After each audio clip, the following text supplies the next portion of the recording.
Welcome back to my channel, Maple Leafs Media.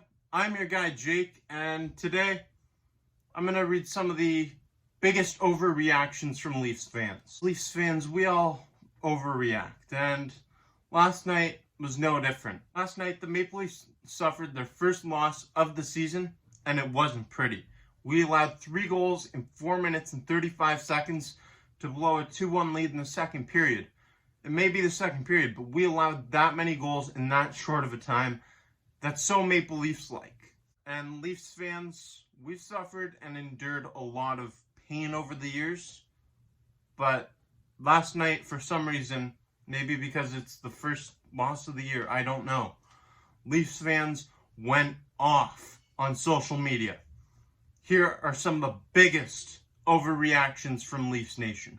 I know no one has the guts to say it, but as a diehard Maple Leafs fan, I think I speak for all of us when I say we don't want Austin Matthews here.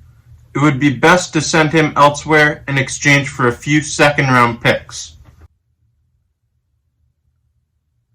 I lost brain cells reading that comment. You want to trade Austin Matthews for a few second-round picks?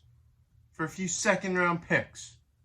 And also, you don't speak for us at all. You do not speak for Leafs Nation at all. I don't think any of us want to trade Austin Matthews. Matthews has one of the best shots in the NHL, and he's probably going to be a Rocket Richard candidate by the end of the season. He hasn't scored through 2 games. So what?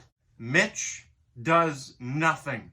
Mitch Marner doesn't do nothing. You can say all you want about Marner's overpaid, Marner gets this much, he doesn't produce enough. Whatever. Mitch Marner does not do nothing. He is an elite playmaker.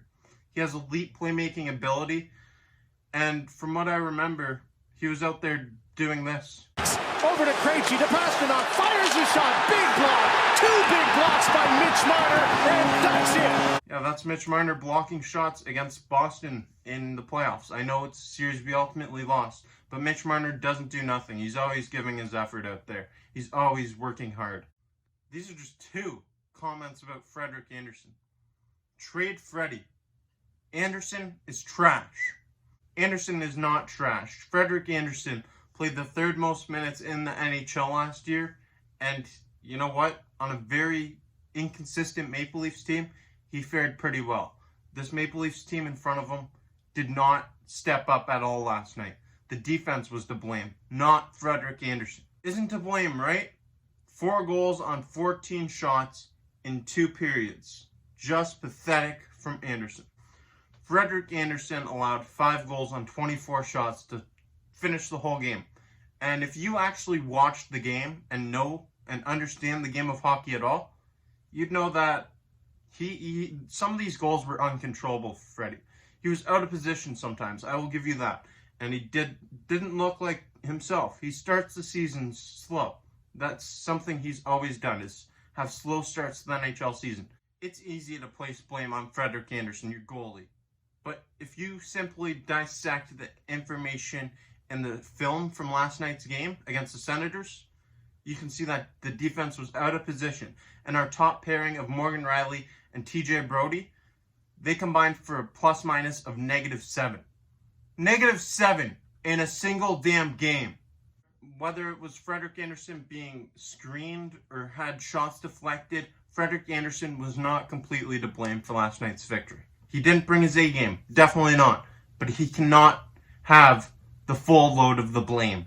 Give Anderson's $5 million to a charity and kick him to the curb. So you're going to kick your starting goaltender to the curb. Who do you replace Frederik Anderson with? I know everyone wants to see Jack Campbell play. But Jack Campbell, he's never really been a solidified starter in the NHL. He's always been a backup. Jack Campbell, I would love to see him start, and I'd love to see him get his share of opportunities. He'll get an opportunity tonight. But Frederik Anderson is our #1 goalie. If you get rid of Frederik Anderson, you have Jack Campbell and Aaron Dell. And I don't think that's sustainable for a full NHL season if you're really wanting to compete for a Stanley Cup. Frederik Anderson is 1 win away from tying Curtis Joseph for the 4th most wins by a Maple Leafs goalie in franchise history. You should show some appreciation for what Frederik Anderson has done in his duration in Toronto. He's had so much sloppy play in front of him, and he's been one of the most steady pieces of our team. Steady Freddy is his nickname for a reason. Leafs Nation, we overreact to a lot of things, but it was literally the first loss of the season.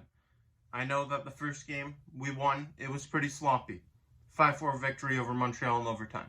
Last night, we lost in Maple Leafs fashion. We really did. Allowing 3 goals in 4 minutes, 35 seconds. That's just, it's unacceptable, and it's something that we've grown to be accustomed to. It's unfortunate, but it's true. Leafs Nation, we've endured so much worse. We've had this long Stanley Cup playoff drought that extends long before I was even born. We haven't won a playoff series in God knows how many years. It's unfortunate. We face a lot of adversity as a fan base, but let's stick together. Let's not get on our team after one game. We've endured a lot worse than that loss last night. I'm asking you, take a deep breath, keep calm, and believe. Show some belief in this team. I appreciate you watching this video. Make sure you smash the like button, hit the notification bell, and you will be notified every time I'm here on Maple Leafs Media.